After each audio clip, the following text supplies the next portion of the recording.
नमस्कार। आज हम एक कहानी की बात करेंगे। नहीं, कहानी नहीं, बल्कि जिंदगी जीने का एक पूरा दर्शन है ये कहानी है राम की, और हम इसे डॉक्टर कुमार विश्वास के नज़रिए से समझने की कोशिश करेंगे कि ये कथा कैसे हमें एक बेहतर इंसान बनने की राह दिखा सकती है।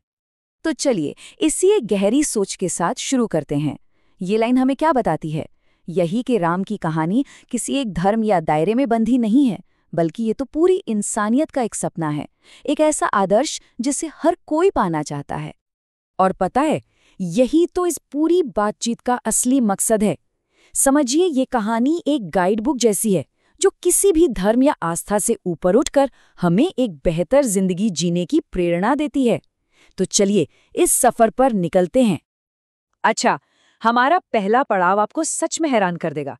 कभी सोचा है कि हजारों साल पुरानी एक पौराणिक कथा में आधुनिक विज्ञान का एक बड़ा सिद्धांत छिपा हो सकता है? हम बात कर रहे हैं एवोल्यूशन की, यानी विकास के सिद्धांत की। हाँ, यही सवाल हमें सोचने पर मजबूर करता है। तो क्या ये मुमकिन है कि डार्विन से भी हजारों साल पहले हमारे दशावतार की कहानी में इवोल्यूशन का पूरा ब्लूप्रिंट छिपा हुआ था?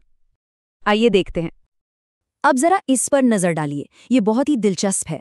देखिए कैसे दशावतार की कहानी जीवन के विकास के अलग अलग स्टेजेस को दिखाती है।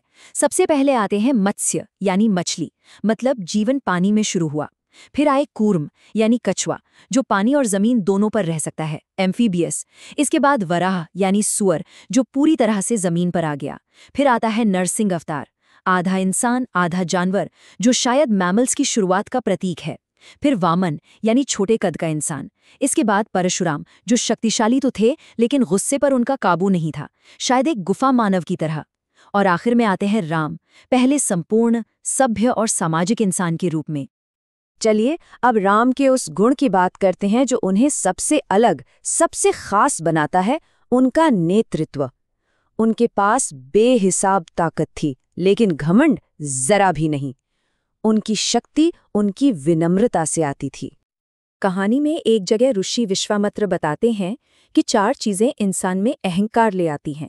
पहली है यौवन यानी जवानी, दूसरी धन संपत्ति, तीसरी प्रभुत्व यानी पावर, और चौथी है अविवेकता, मतलब सही गलत की समझ का न होना। इनमें से कोई एक भी हो तो इंसान को अहंकारी बनाने के लिए काफी है। तो जरा सोचिए, राम के पास तो घमंड करने की हर वजह मौजूद थी। वो जवान थे, दौलत थी, ताकत थी, सब कुछ। लेकिन उन्होंने चुना क्या? विनम्रता। और बस यही एक बात उन्हें असाधारण बना देती है। ये विनम्रता आती कहाँ से है? ये आती है हर इंसान में ईश्वर को देखने से। एक बहुत मशहूर कहानी है कि कैसे महान विद्वान आदि शंकराचार्य को एक सफाई कर्मचारी ने एक बहुत बड़ा सबक सिखाया। जब शंकराचार्य ने उन्हें रास्ते से हटने को कहा तो उस व्यक्ति ने पूछा, आप किसे हटने को कह रहे हैं, मेरे इस शरीर को या उस आत्मा को जो मेरे अंदर है? ये सुनकर शंकराचार्य को अपनी भूल का एहसास हुआ। अब आते हैं राम की स्ट्रैटेजी पर। कमाल की बात यह है कि उन्होंने अपनी ताकत बड़े बड़े राजाओं से नहीं ली, बल्कि उन आम लोगों से बनाई जिन्हें समाज ने हाशिए पर रखा हुआ था। उनकी रणनीति ना बहुत ही अलग थी। उन्होंने कोई प्रोफेशनल आर्मी नहीं बनाई, बल्कि जंगल में रहने वाले आम लोगों को ही अपनी सबसे बड़ी ताकत बना लिया। उन्होंने लकड़ी का काम करने वालों से धनुष बाण बनवाए, लोहारों से भाले और ढाले बनवाई, और जो लोग जानवरों को पालते थे उन्हें घुड़सवार सेना को ट्रेनिंग देने का काम सौंपा। उन्होंने लोगों के हुनर को ही अपनी सेना बना लिया था। और यही बात तो सबसे शानदार है, ये सिर्फ एक राजा की लड़ाई नहीं थी, ये तो आम लोगों को मजबूत बनाने और उन्हें एकजुट करने का एक आंदोलन था। इसका मकसद था लोगों को अपनी रक्षा करना सिखाना। ये लीडरशिप की एक बिल्कुल नई परिभाषा थी। और लोगों को एम्पावर करने की यही सोच हमें इस कहानी के सबसे गहरे सबक की तरफ ले जाती है। एक ऐसा विचार जो बताता है कि इंसान की अंदर की ताकत, उसकी साधना, दुनिया के किसी भी साधन से कहीं ज्यादा बड़ी है। इस टकराव को समझना बहुत जरूरी है। एक तरफ था रावण, जिसके पास साधन थे, रथ, विशाल सेना, दिव्य अस्त्र शस्त्र, बेशुमार दौलत, सब कुछ। और दूसरी तरफ थे राम, पैदल, साथ में वनवासियों की सेना, लेकिन उनके पास थी साधना, यानी अटूट विश्वास।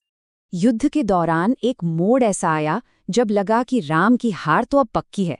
उन्हें ये एहसास हुआ कि रावण अकेला नहीं लड़ रहा, बल्कि महाशक्ति देवी दुर्गा खुद उसके पक्ष में लड़ रही हैं। सोचिए, कितनी मुश्किल, कितनी नामुमकिन सी स्थिति थी ये।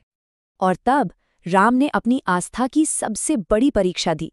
देवी का आशीर्वाद पाने के लिए उन्हें 108 नील कमल चढ़ाने थे। जब वो 107 कमल चढ़ा चुके तो देवी ने उनकी परीक्षा लेने के लिए आखिरी कमल छिपा दिया। तब राम को याद आया कि उनकी माँ उन्हें राजीव नयन यानी कमल जैसी आंखों वाला कहती थी।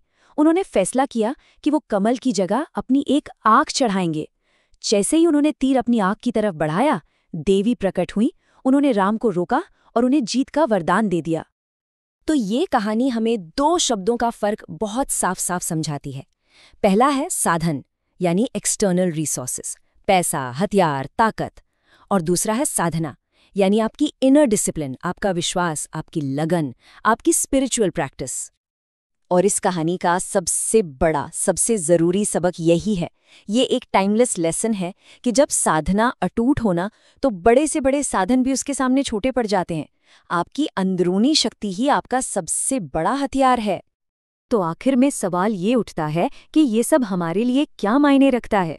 चलिए, इन सदियों पुरानी कहानियों को आज की जिंदगी के लिए एक गाइड की तरह देखते हैं। एक ऐसी विरासत जिसे हम सब अपनी जिंदगी में अपना सकते हैं। तो इस पूरी बातचीत से हम क्या सीख सकते हैं? पहली बात, सच्ची ताकत दिखावे में नहीं, विनम्रता में है। दूसरी, असली पावर दूसरों को एम्पावर करने से मिलती है। तीसरी, आपका मजबूत इरादा ही आपकी सबसे बड़ी दौलत है। और शायद सबसे ज़रूरी, बड़ी से बड़ी जंग भी हिम्मत और सब्र से ही जीती जाती है। और मैं बस इसी एक सवाल के साथ आपको छोड़कर जा रहा हूँ। ज़रा सोचिएगा, राम के इतने सारे गुणों में से मुश्किल में हिम्मत, सबके लिए दया या ताकत में भी विनम्रता, वो कौन सा एक गुण है जो किसी के भी जीवन में एक गाइड बन सकता है, एक नई रोशनी ला सकता है?